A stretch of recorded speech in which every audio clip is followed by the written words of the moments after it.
Graça e paz a todas as irmãs que estão nos acompanhando em mais um estudo sobre as mulheres da Bíblia, né?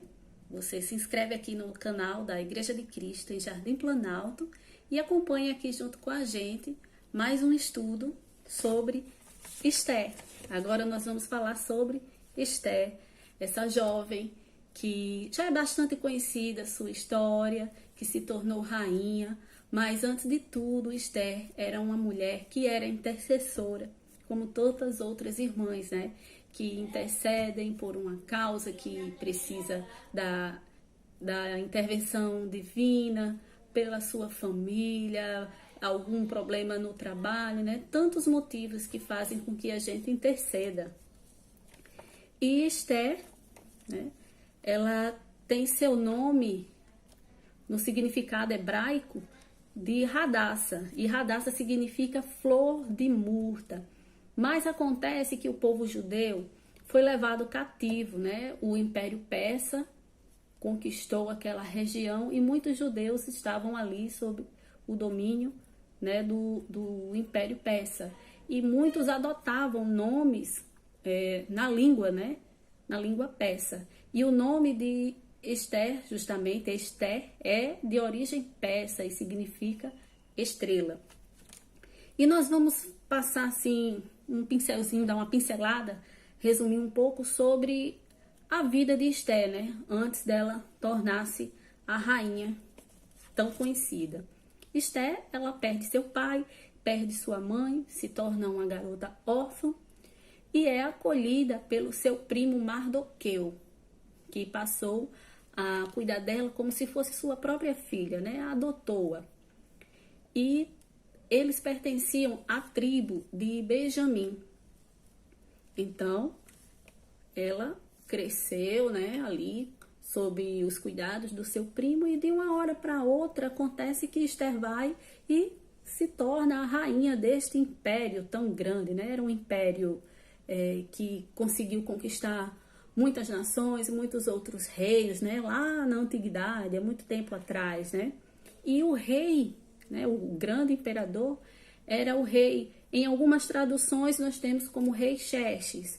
E em algumas outras traduções, como aqui na minha Bíblia, eu tenho como Assuero. Então, se na sua tradução aí for Xerxes ou Assuero, tanto faz. É o mesmo rei, é o mesmo personagem. Então, acontece que este rei tem um desentendimento com a sua esposa, até então rainha Vasti.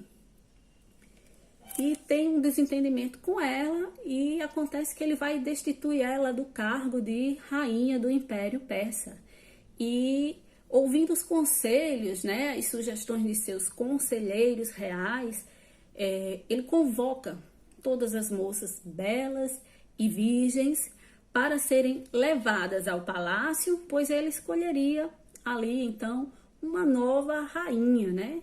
E Esther foi uma dessas jovens que foi levada até o palácio e iria passar por todo um processo, né? Como as outras também, né? E, com certeza, foi a beleza de Esther que levou ela até o palácio, né? Porque o rei queria moças belas. Eu acredito que se Esther não fosse tão bela, ela não teria sido, né, uma das selecionadas. Mas não foi apenas a sua beleza que chamava a atenção, mas a sua bondade cativava todos ao seu redor. E a Bíblia nos conta que nesses 12 meses, né, essas jovens, elas passaram por diversos tratamentos, né, de beleza, com perfumes, com óleos, com mirras, com massagens. Com certeza elas também estavam aprendendo a etiqueta e as regras que elas precisavam aprender para seguir, né, todo um protocolo ali dentro do palácio, né? Como hoje em diversas monarquias existe um protocolo a ser seguido. E a Bíblia é bem clara em dizer que Esther se destacava e obtinha a admiração e o favor de todos os que a conheciam. Então, todas as pessoas que estavam ali ao redor dela, que passaram a conhecê-la, né, se admiravam da maneira dela se portar, dela se comportar. Todos gostavam de Esther. E é chegado o dia de Esther se apresentar ao rei, né? Tantas outras moças passaram por esse momento de se apresentar ao rei e chegou a vez dela ir lá, né? Conhecer o rei Assuero. E a Bíblia fala que o rei amou Esther mais do que a todas as outras mulheres que já tinham passado diante dele. E de tal modo que ela obteve o favor e a graça aos seus olhos. E aí ele a tornou a sua rainha. E o rei, veja só, a gente vê lá em Esther, capítulo 2, versículo 18. Deixa eu achar aqui na minha Bíblia também. Você pode acompanhar aí em casa, pode abrir sua Bíblia em Esther, capítulo 2, versículo 18. Fala que o rei a amou de tal maneira que organizou um banquete em homenagem a Esther. Decretou um dia de feriado, né? E esse decreto ficou valendo para todas as províncias que estavam sob o domínio persa, né? E, além disso, ele distribuiu vários presentes, tudo isso em honra, em homenagem a Esther. Então, vamos ler aqui Esther, capítulo 2, versículo 18, que diz assim: Então, o rei deu um grande banquete a todos os seus príncipes e aos seus servos. Era o banquete de Esther. Concedeu alívio às províncias. Esse alívio significa, né, na nossa Bíblia de estudo aqui, que significa tanto na questão de tributos, né, deu uma aliviada nos impostos que o povo pagava, como também decretou um dia de descanso, um feriado, né? E fez presentes segundo a generosidade real. Então o rei estava ali encantado com sua nova rainha, né? E foi uma honra, né? Porque a gente vê tanto feriado hoje em dia, né? A gente, antes de ontem, um dia desse aí, teve feriado da Páscoa, tem feriado do Dia das Mães, Dia das Crianças, da Padroeira, e naquela época, tinha o feriado de Esther, da rainha Esther. Então, veja só, tudo isso aconteceu na vida de Esther, mas tudo isso aconteceu porque Deus tinha um propósito para que isso chegasse, né, a se realizar. Deus tinha um propósito na vida de Esther. E você também, irmã, que está nos acompanhando, que está nos ouvindo, você também tem um propósito nessa vida. Nada é por acaso. Você está aqui também por alguma razão que Deus quer te usar, quer fazer alguma coisa através da tua vida. Então, que propósito, né, foi esse na vida de Esther? Esther foi escolhida rainha e acreditava, né, pode ser que ela achasse que já tinha alcançado a meta da sua vida. Se casou bem, né, casou bem com o rei, né, mas para Deus estava só começando. Estava só começando todo o plano que ele traçou para ela. Então, Esther, ela não se tornou rainha apenas porque ela era bonita, porque ela era bela, né? Mas Deus a fez bela, Deus a fez bonita com o propósito dela se tornar rainha. Porque Deus queria usar a influência que Esther alcançaria, queria usar a posição em que ela estava agora, uma posição, digamos, de poder, de maior influência. E o livro de Esther vai, no decorrer da história, né, nos conta que existia um homem chamado Amã, que era um dos príncipes, né, um dos maiores no reino da Pérsia. E ele descobriu que Mardoqueu, que era o pai adotivo de Esther, ele tinha descendência judia. E ele, por ter um conflito pessoal com Mardoqueu, ele resolve se vingar de todos os judeus, né? Ele queria exterminar com toda aquela raça, com todo aquele povo, queria matar todos os judeus daquela região que vivia ali naquele império, que estava sob os domínios do Império Persa. Mas isso aí a gente não vai falar muito a respeito, porque foi mais a questão de um conflito pessoal entre Mardoqueu e Amã. Claro, isso aí vai interferir, né, na história de de Esther, mas você pode acompanhar aí na sua Bíblia para entender melhor. Então acontece que Amã, ele começa a traçar esse plano diabólico, né? E apesar de Esther ser a rainha, de estar lá dentro do palácio, né? Ela não sabia de nada. Ela não sabia do que estava acontecendo.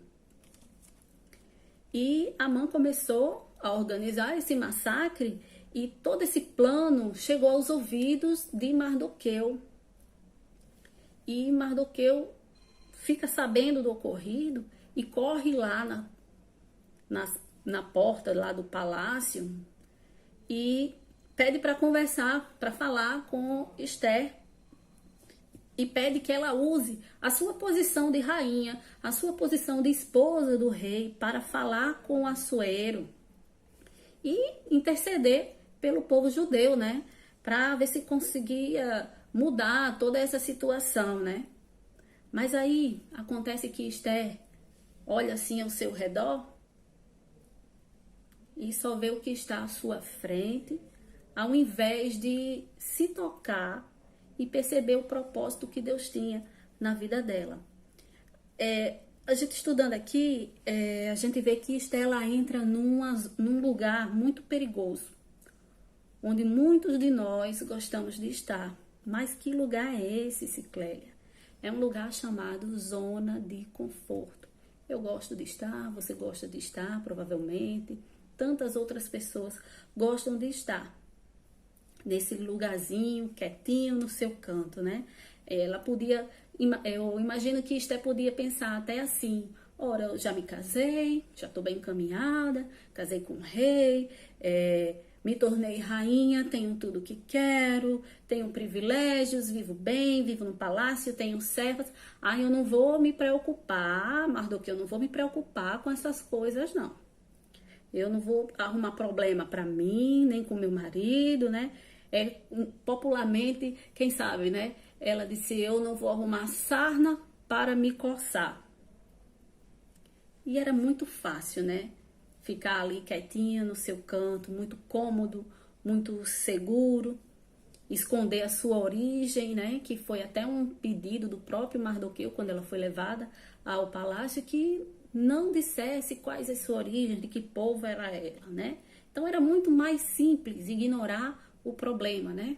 Tapar o sol com a peneira.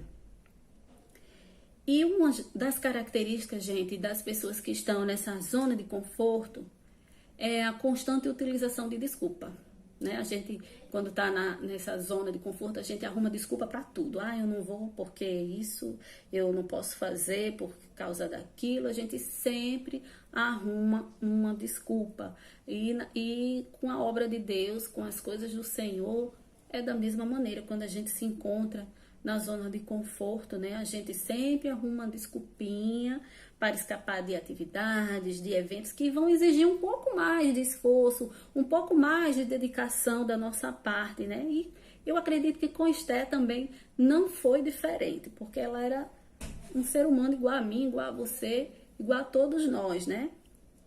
E quando Esther recebe o pedido do seu primo, né, do seu pai adotivo, ela vai e fala assim: todos os oficiais do rei e o povo das províncias do império sabe que existe somente uma lei para qualquer homem ou mulher que se aproxime do rei no pátio interno